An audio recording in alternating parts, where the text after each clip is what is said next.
Kita ambil contoh satu orang yang sangat diberkati di dalam Bible. Abraham. Di dalam Genesis 14 ayat 17.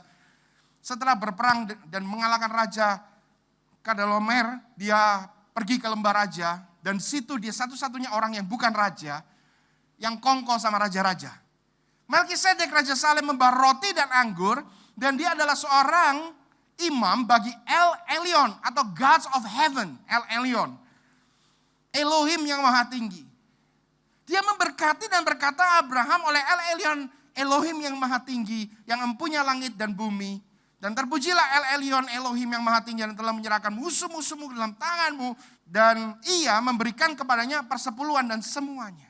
Di situ ada kata persepuluhan. Nah ini juga. Ini yang sering dijadikan perdebatan. Pak, kita kan percaya anugerah.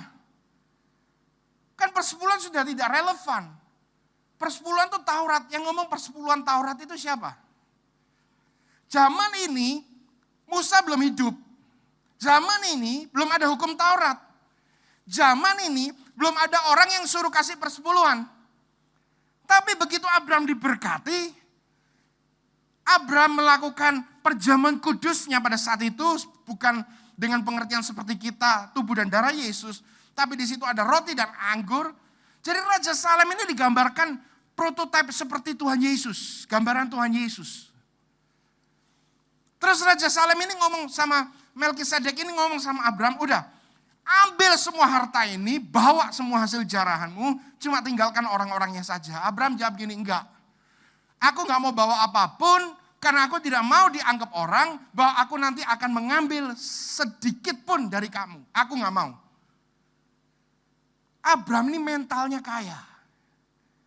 Dia datang enggak nuntut, bahkan enggak ngambil. Bahkan dikasih suruh bawa, dia enggak mau. Bahkan dia memberikan persembahan persepuluhan. Kok tahu lu ngasih persembahan persepuluhan, gak ada yang nyuruh. Yang diajarin aja masih komplain kan. Wah itu Taurat, oh itu gak relevan karena ini COVID. Oh itu kasih aja ke janda-janda miskin dan seterusnya. Matius 23 ayat 23. Celakalah kamu hai para ahli Taurat dan orang-orang Farisi. Hai orang-orang munafik, karena kamu memberikan persepuluhan dan selasi, adas manis dan jintan, tapi kamu mengabaikan yang lebih utama dari hukum Taurat, yaitu keadilan, belas kasihan, dan iman. Nah seharusnya melakukan yang ini, bukan cuma Taurat, bukan cuma memberi persepuluhan, seharusnya kamu lebih mengutamakan yang ini. Apa itu keadilan, belas kasihan, dan iman? Benar ya? Tapi nggak stop di situ, koma. Apa komanya? Tetapi tidak mengabaikan yang itu. Kamu harus punya belas kasihan, baik, tapi tidak mengabaikan yang itu. Tuhan ngomong gini, kamu ngasih perpuluhan, tapi kamu jahat. Ngapain? Yang penting itu kamu baik, tapi juga jangan sampai jadi baik terus mengabaikan yang itu. Saya cukup baik kok, saya jujur, saya benar-benar kalau ibadah. Tapi saya enggak mengembalikan milik Tuhan.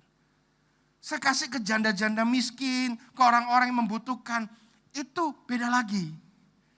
Lo kan banyak memberinya nanti, Pak udah perpuluhan, ngasih diakonia. Dan dalam hidup saya lihat, enggak ada orang yang suka ngasih itu miskin. Dalam hidup saya lihat termasuk kami sendiri, gak ada orang yang nabur harta itu terus miskin. Saya beberapa kali uang saya cuma tinggal pas banget dan di dompet cuma tinggal pas banget. Dan saya harus memberi tip dan kadang saya tergerak belas kasihan sama orang. Saya kasih aja semua, gak mikir dulu setelah itu ntar gimana.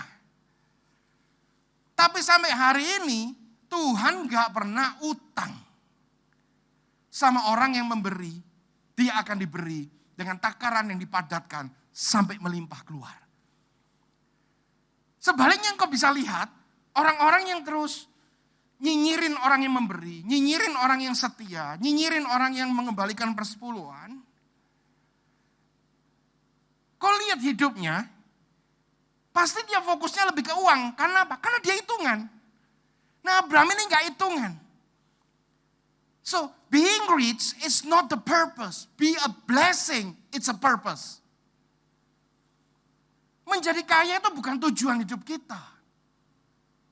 Tapi menjadi berkat itulah tujuan hidup kita.